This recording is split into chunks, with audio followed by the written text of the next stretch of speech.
उज्जैन नगरी में महासेन नाम का राजा राज करता था। उसके राज्य में वासुदेव शर्मा नाम का एक ब्राह्मण रहता था, जिसके गुणाकर नाम का बेटा था।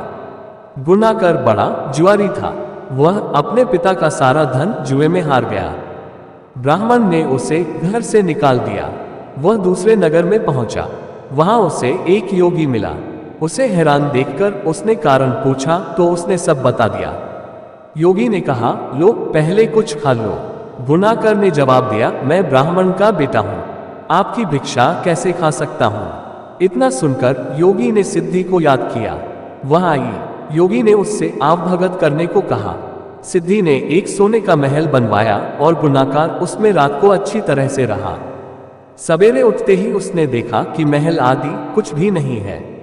उसने योगी से कहा, महाराज, उस स्त्री के बिना अब मैं नहीं रह सकता।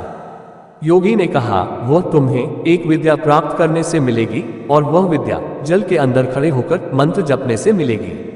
लेकिन जब वह लड़की तुम्हें मेरी सिद्धि से मिल सकती है तो तुम विद्या प्राप्त करके क्या करोगे।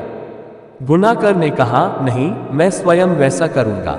योगी बोला, कहीं ऐसा न हो कि तुम विद्या प्राप्त न कर पाओ और मेरी सिद्धि भी नष्ट हो जाए। पर गुणाकर न माना। योगी ने उसे नदी के किनारे ले जाकर मंत्र बता दिए और कहा कि जब तुम जप करते हुए माया से मोहित होगी तो मैं तुम पर अपनी विद्या का प्रयोग करूंगा।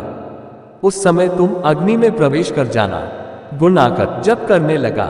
जब वह माया से एकदम मोहित हो गया तो देखता क्या है कि वह किसी ब्राह्मण के बेटे के रूप में पैदा हुआ है। उसका ब्याह हो गया, उसके बाल बच्चे भी हो गए। वह अपने जन्म की बात भूल गया।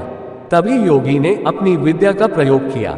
गुणाकर माया रहित होकर अग्नि में प्रवेश करने को तैयार हुआ। उसी समय उसने देखा कि उसे मरता देख उसके माँ बाप और दूसरे लोग रो रहे हैं और उसे आग में जाने से रोक रहे हैं। गुणाकर ने सोचा कि मेरे मरने पर ये सब भी मर जाएंगे और पता नहीं कि योगी की बात सच हो या न हो।